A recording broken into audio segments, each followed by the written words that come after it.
ಸದ್ಗುರುನಾಥ್ ಮಹಾರಾಜ್ ಕಿ ಜೈ.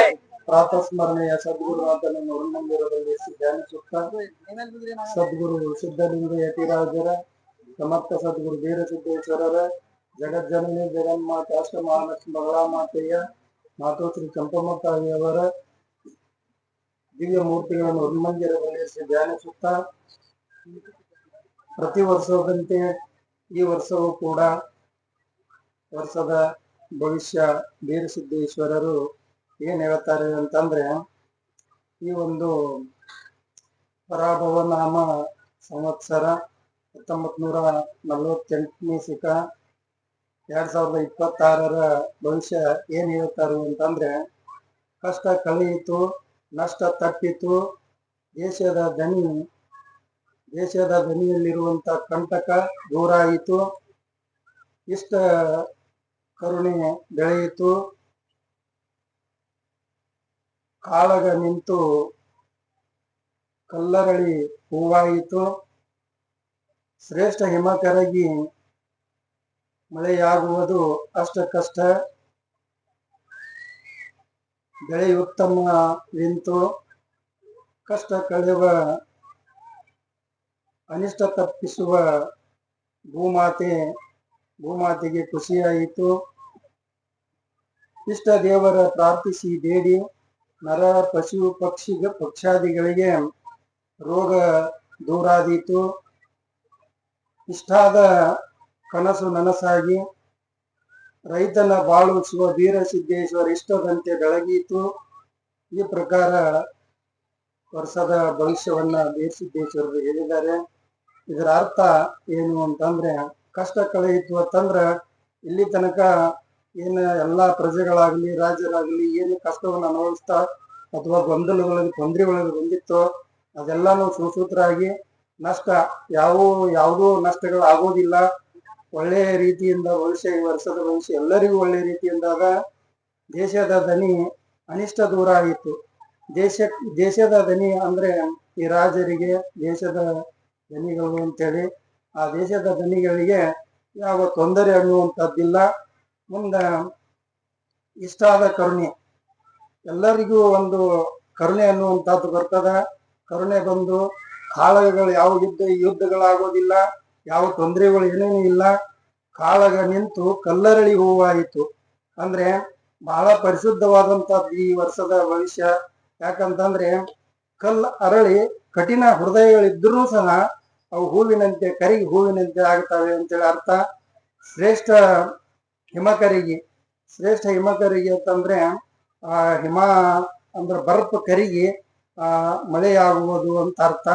ಅಂದ್ರ ಮಳೆ ಎಷ್ಟದ ಅಂತಂದ್ರೆ ಅಷ್ಟಕ್ಕಷ್ಟ ಅಂದ್ರ ಸ್ವಲ್ಪ ಪ್ರಮಾಣ ಕಡಿಮೆ ಅದ ಈ ವರ್ಷದ ಮಳೆ. ಯಾಕಂದ್ರ ಕೆಲವೊಂದು ಕಡೆ ಅತಿ ಮಳೆ ಆಗ್ತದ, ಕೆಲವೊಂದು ಕಡೆ ಕಮ್ಮಿ ಮಳೆ ಆಗ್ತದ. ಒಟ್ಟಿನಲ್ಲಿ ಎಷ್ಟನೇ ಮಳೆ ಅಂತಂದ್ರೆ ಮುಂಗಾರಿ ಮಳೆ 8ನೇ, ಹಿಂಗಾರಿ ಮಳೆ 6ನೇ ಆಗ್ತದ. ಮುಂದ ಬೆಳೆ ಉತ್ತಮವೆಂತು ಅಂತೇಳಿ ಅಂದ್ರೆ ಬೆಳೆ ಬಹಳ ಚಲೋ ಬರ್ತದ ರೈತನ ಬೆಳೆ. ಯಾಕಂದ್ರೆ ಯಾವ ತೊಂದರೆಗೂ ಈಡಾಗೋದಿಲ್ಲ.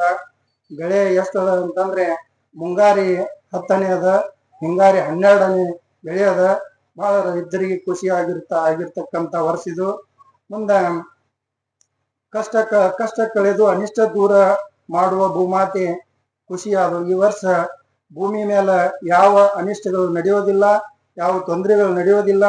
ಭೂಮಿ ತಾಯಿ ಬಹಳ ಈ ವರ್ಷ ಖುಷಿ ಆಗ್ತಾಳೆ ಅಂತೇಳಿ ಅಂದ್ರೆ ಎಲ್ಲಾ ರೈತರಾಗ್ಲಿ, ಬಿಸ್ನೆಸ್ಗಾರರಾಗ್ಲಿ, ಎಲ್ಲಾ ರಾಜಕೀಯ ಆಗ್ಲಿ ಎಲ್ಲದ್ರೊಳಗುನು. ಯಾಕಂದ್ರ ಭೂಮಿ ತಾಯಿ ಮೇಲೆ ನಡಿ ತೊಂದರೆ ಆಗ್ತವೆ. ಭೂಮಿ ತಾಯಿನ ಖುಷಿ ಅದಾವ ಅಂತಂದ ಕೂಡಲಿನ ಯಾವ ಅನಿಷ್ಟಗಳು ಆಗೋದಿಲ್ಲ ಅಂತೇಳಿ ಮುಂದ ಇಷ್ಟ ದೇವರ ಪ್ರಾರ್ಥಿಸಿ ಅಂತಂದ್ರೆ ತಮ್ಮ ಯಾಕಂದ್ರ ಹಲವಾರು 12 ದೇವರ ಎಲ್ಲಾ ಪ್ರಾರ್ಥನೆ ಮಾಡಿದ್ರ ದಾಂಡಿ ಸಿಗೋದಿಲ್ಲ. ಅದಕ್ಕೆ ತಮಗೆ ಇಷ್ಟವಾದಂತ ಒಂದೇ ಒಂದು ದೇವರ ಆರಾಧನೆ ಮಾಡಿದ್ರಂದ್ರ ಆರಾಧನೆ ಮಾಡಿ ಪ್ರಾರ್ಥಿಸಿ ಬೇಡಿ. ಹಿಂಗ ಇಷ್ಟ ದೇವರನ್ನ ಪ್ರಾರ್ಥಿಸಿ ತಾವು ಬೇಡ್ಕೊಂಡ್ರು ಅಂತಂದ್ರ ಸಣ್ಣ ಮಕ್ಕಳಿಗಾಗ್ಲಿ, ದನ ಕರುಗಳಿಗಾಗ್ಲಿ, ಪ್ರಾಣಿ ಪಕ್ಷಿಗಳಿಗಾಗ್ಲಿ, ದೊಡ್ಡವರಿಗಾಗ್ಲಿ, ಸಣ್ಣವರಿಗಾಗ್ಲಿ ರೋಗ ಅನ್ನುವಂಥವುಗಳು ಬಹಳ ಕಡಿಮೆ ಆಗಿಬಿಡ್ತದ. ಬಹಳ ಎಲ್ಲರೂ ಸುಖ ಜೀವನವನ್ನು ಸಾಗಿಸ್ತಾರೆ. ಮುಂದ ಇಷ್ಟಾದ ಕನಸು ನನಸಾಗಿ. ಯಾಕಂದ್ರ ಎಲ್ಲರಿಗೂ ಏನ್ ಇಷ್ಟ ಅಂದ್ರೆ ಎಲ್ಲರಿಗೂ ಬೇಕಾದದ್ದು ಯಾವ ಜಗಳ ಬೇಡ, ದ್ವಂದ್ವ ಬೇಡ, ತೊಂದ್ರೆ ಏನ್ ಬೇಡ ಅಂತ ಅನ್ನುವಂತ ಭಾವನೆ ಅದ. ಅದು ಎಲ್ಲರಿಗೂ ಇಷ್ಟ ಆದದ್ದು ಅವ್ರ ಕನಸಾಗ್ತದ ಈ ವರ್ಷ. ಮತ್ತ ರೈತನ ಬಾಳು ಶಿವವೀರ ಸಿದ್ದೇಶ್ವರ ನಿಷ್ಠದಂತೆ ಬೆಳಗಿತ್ತು ಅಂತಂದ್ರೆ ಈ ವರ್ಷ ರೈತ ಬಹಳ ಖುಷಿಯಾಗಿರ್ತಾನೆ. ಎಲ್ಲಾ ರೈತನ ಬಾಳು ಅನ್ನುವಂಥದ್ದು ತೊಂದರೆ ಒಳಗಿದ್ರು ಸಹ ಈ ವರ್ಷ ಎಲ್ಲರೂ ತೊಂದರೆಯಿಂದ ರೈತರು ದಾಟ್ತಾರೆ ಅಂತೇಳಿ ಈ ರೀತಿಯಾಗಿ ವೀರ ಸಿದ್ದೇಶ್ವರರು ಭವಿಷ್ಯವನ್ನು ಹೇಳಿದ್ದಾರೆ ಅಂತ ಹೇಳ್ತಾ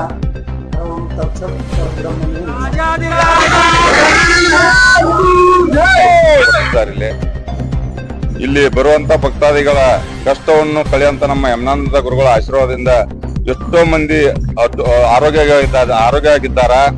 ಬರೋ ಭಕ್ತಾದಿಗಳು ಯಾವಾಗೂ ಬಂದು ಅಪ್ಪಾರ ಆಶೀರ್ವಾದ ತಗೊಂಡ್ರಂದ್ರ ಇಲ್ಲಿ ಆರಾಮಾಗಿ ಹೋಗ್ತಾ ಇದಾರ. ಮಕ್ಕಳ ಮರಿಗಳು ಎಲ್ಲಾ ಚೆನ್ನಾಗಿರ್ತಿದಾವ. ಮುಂದೆ ಮಕ್ಕಳಾಗಲ್ದವ್ರಿಗೆ ಮಕ್ಕಳಾಗುವಂತ ಆಶೀರ್ವಾದ ಅಪ್ಪಾರ ಕೊಟ್ರು, ಮಕ್ಕಳ ಆಗಿದ್ದಾವ. ಅವ್ರವ್ರು ಅಪ್ಪಾರ ಶಿವಲಿಂಗಾಚಾರ್ಯ ಹೆಸರು ಇಟ್ಟಿದ್ದಾರ. ನಾನು ಬಸಪ್ಪ ರಾಮಪ್ಪ ಬರ್ಗಿ, ನಮ್ಮ ಊರು ಕುಳಿಲಿರಿ. ಇಲ್ಲಿ ನಾವು ಬರಾಕತ್ತಿ 2001 ನಮ್ಮ 2001-2 ಭಾಳ ಕಷ್ಟ ಇತ್ತು. ನಮ್ದು ಕಷ್ಟ ಇದ್ದಾಗ ಏನು ನಾವು ಅಜ್ಜಾರ ಕಡೆ ಏನು ಬರಾತಿದ್ವಿ, ನಮ್ಮ ಕಷ್ಟ ಎಲ್ಲ ದೂರ ಮಾಡಿರಿ ಅಜ್ಜಾರ ರೀ. ಮತ್ತು ನಮಗೇನು ಆಗೇನು ಇದ್ದಿದ್ದಿಲ್ರಿ. ಅವ್ರ ಆಶೀರ್ವಾದದಿಂದ ಎಲ್ಲ ಚಲೋ, ನಮಗೆ ಆಶೀರ್ವಾದ ಚಲೋ ಮಾಡ್ಯಾರ್ರಿ. ನಾವು ಪ್ರತಿ ವಾರ ಸಂಡೇಕೊಮ್ಮೆ ಪ್ರತಿ ವಾರ ಅಪಾರ ಅಂತೇಳಿ ಮಠಕ್ಕೆ ಬರ್ತೀವಿ ರೀ. ಮತ್ತು ಅಮಾಸಿನೂ ಬಂದಿರ್ತೀವಿ ರೀ. ಅವ್ರ ಆಶೀರ್ವಾದದಿಂದ ನಮಗೆ ಚಲೋ ಆಗೈತಿ.